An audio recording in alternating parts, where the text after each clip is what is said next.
Welcome to another exciting episode of the Million Dollar Peddlers. I'm Papercoy. I'm Mr. Magazine. And recently I did a special show with the Auction Professor where we talked about mental health and all that sort of thing. And very, very important show, and I think you should check it out if you haven't already. I bring this up because, Mr. Magazine, somebody or other asked a question. Okay. And they were wondering if it's tied into mental health or tied into, what exactly it's tied into that we buy so much. Well, they weren't making a joke when they said it. They were wondering if you don't get that that dopamine, I guess it is, the hit when you find something good, when you find good stuff out there. If you're not getting that hit, and we just need that hit constantly, and is that the reason why we're buying so much? What are your thoughts on that? Well, I think it certainly originates when we first started doing and I want to blame it on you, the auctions. Because, we didn't have a ton. I mean, I had a ton of inventory back then just because I had the retail store. So we had some amount of stuff, whether it was magazines and toys, and a little bit of everything. But once you start going to these auctions and you see, you can spend $100, $150, be the big shot there and take the end of rows or whatever. And you can get, for $100, like you do now, fill your truck. We were paying $20 or $30 and filling our truck with $5 and $10 items. Now we might be spending $1,000 but getting $10,000 and stuff. But it's that thrill, or the thrill of something that's you find in the box that's worth $300 and you only paid $50 for 500 items, and that's one thing that's you. So you definitely, I think it's more of a thrill ride for me. And even now it's the hunt of getting a better deal or something rare inside of a collection. So that does it for me. And then it's like an addiction, and you get used to it and you want to find the next one. Even though we have a ton of stuff, we have dead stock, we have this, we have that, and then that deal becomes an old deal after you sold the cream out of it, and now you got the new, or maybe not even the cream. Not even the cream. Yeah, you just sold. Hey, I sold enough to get my money back. Or maybe not. Or maybe not. Right, exactly. But then the next deal comes. What's in this next deal? Oh my God, this is another deal. This is a great deal. Or just like for me, the DVDs is my thing now that I want to load up on because we're so successful with this site that you can buy DVDs for pennies on the dollar with very little competition. The problem is driving all over the country. We're the guy that will drive all over the country. We're the guy that can store 10,000 or 50,000 DVDs, and we have the capabilities of listing these things. So it makes it easier for me with less competition that I can buy these big, warehouse finds, these truckloads, and it's really just an addiction. And my wife's been telling me for years, stop it, you buy too much. Or some employees go, oh, what is he buying this for? We got enough stuff, and then they see that stuff selling. Just like the new, I'm going to call it New Jersey, Pennsylvania deal, 40,000 photos. Now, we have hardly even touched the surface of it. It's been a few months because these other deals are coming in.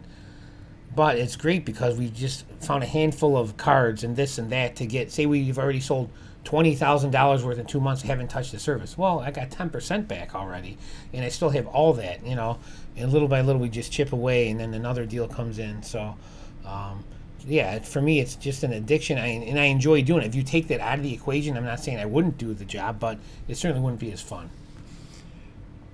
I'm thinking it over, and I think there are two different kinds of deals. There's the deal that I don't get pleasure out of, but you have to do. I go to the flea market, and a guy's got a box of, a banana box, filled. Yeah. Sheet music, and he says $5. I don't get any pleasure out of buying that thing. Yeah, right. However, I know a banana box full of sheet music, there have to be 500 sheets, 1,000 sheets, 2,000 sheets, sure, whatever there is. Yeah. All right, if I'm picking up 1,000 pieces of sheet music for $5, I'm going to make money. There's no enjoyment out of buying it, right? Though. Yeah, exactly. Yeah. And that would be what the DVDs would be for me with your business would be the DVDs. Like, yeah, great DVDs. We're going to hand them to Joe Schmo, and he's going to scan them in, and we're going to sell them and send them out. Yeah. That is, to me, and same thing with the sheet music, is really no different than if I were selling packing materials. It's just what I'm doing to pay the bills. Yeah. I feel that way with playbills from 1950 on. Now I get into the old playbills, 1910, 1920. Those I enjoy because you never know what might be in there. Those are, you can end up with some playbill from, I've got one that I don't know where the heck it is at this point, but it's Fred Astaire when he was like 12 years old or 13 years old is in it. One of his earliest public appearances. Very, very cool. Yeah. Several $100s, I guarantee you, if I ever find it. Sure.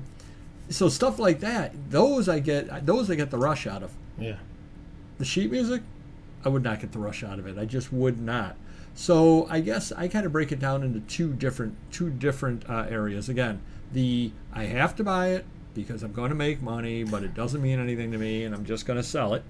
Or the going to the flea market and, wow, there's a $200 comic book right here in this pile here, and he wants $1 a piece. Yeah. Let me buy this $200 comic book. Like when I found the Fantastic Four #1 cover list, there definitely was a rush when I found that. At that same sale, I bought a pile of National Lampoons, which included the dog issue and some others as well. I didn't really get a rush out of that for some reason because you had to buy the entire pile of National Lampoons. There were like 40 of them in there. Well, you had to buy them all. Yeah, they sell on Amazon though. Yeah, they'll sell. But if I were at a sale and the guy goes $5 each, You just buy and one. I found the dog one, I would be happy as anything. So when I buy all of them for $200, I don't get that rush because it's like, yeah, cool, there's something in there, I'll make my money. But just that one for $5, I get a rush out of that. So I don't know exactly what that ties into. I don't exactly know why I get the dopamine in the one instance, and in the other instance, it's just a way to make money. So I don't know if that actually answers the question or not. But it is kind of interesting to me how there are two completely different ways of looking at it. Now, do you get I got to buy it, I'm going to make money? You probably do too. Like when that one gentleman comes in and he sells you the glassware. Oh, yeah, and he knows it too. He's like, oh, there's some glassware. He knows he's going to get less, and he just came in today. But we had a lady and her husband come in. They've been coming in for a couple of years now. I think they live in Manhattan. I might have told you about it, but they have relatives in town, so they come twice a year with maybe 200-300, probably 200 magazines, like weird, obscure ones, and they have, I think, a New York collection. Every New York magazine ever, or New York. I don't think it's New Yorker. It's a New York magazine. Do you know when they started? Well, I think Q broke into New York. I think Q became New York. But they say they have thousands of them. I think they sent me pictures. Yeah. But that's something where we'd have to pick up if we're in that neighborhood. Yeah. But they come in, and it's all weird stuff. And I think she had 135 of them. But there was some George in there and stuff. But all weird stuff, Christie's catalogs and stuff. And I'm thinking like, 2's kind of a little cheap because of the Georgia, so I'm going 3, so it's like $400. Oh, you hit me right on the head. So she's happy, I'm happy. But it's magazines. We're like, oh, I got so many magazines. But these are oddball ones, and a lot can go on Amazon, so they're not going to sit around. They're going to get, I give them to my niece. I go, get these on now. The other stuff we'll put on eBay at a later date or something like that. But I liked it just because there was odd stuff that you don't normally see. The Georges are, and she knows. Oh, I know you like George magazines, and I think there were some decent ones in there as well. So, it's kind of cool to see stuff that you don't see very often. So I do like that, whether it's magazines or anything else if I'm into. Or we got a guy that brings me records maybe every few months, but they're always good. They're Frank Zappa's, they're Pink Floyd. So I know I like him coming in because I see the better stuff. So I think quality is always good for me as well when I see that coming in, because you normally get the middle of the crappy stuff coming in and the easy listening or this or common magazines. But when you see the better stuff, that gets my blood flowing. No, you're absolutely right. When I'm out and about, and if you've got some weird fanzine, I'm more excited about that weird fanzine than I am. You got a pile of weird fanzines and oddball magazines. Yeah, I'll buy those. I don't know these magazines. I'll learn them. Versus, wow, you got a whole bunch of Watergate, Richard Nixon magazines. Woohoo! Yeah. Oh, you got the Patty Hearst cover too. Yeah. Or even they say JFK or Marilyn Monroe. A lot of that stuff, Elvis. A lot of that stuff is very common, especially post after they passed away. So. Yeah, so I don't know if that answers, but yeah, there definitely is a mental health component as well of it. I never really sat down and thought about that before, so I definitely do thank you for bringing that up and letting us delve a little bit deeper into that. And if you do hit the like button, I know that will give me a rush as well. So if you can do that, appreciate it, and we'll see you next video. Take care. Bye-bye.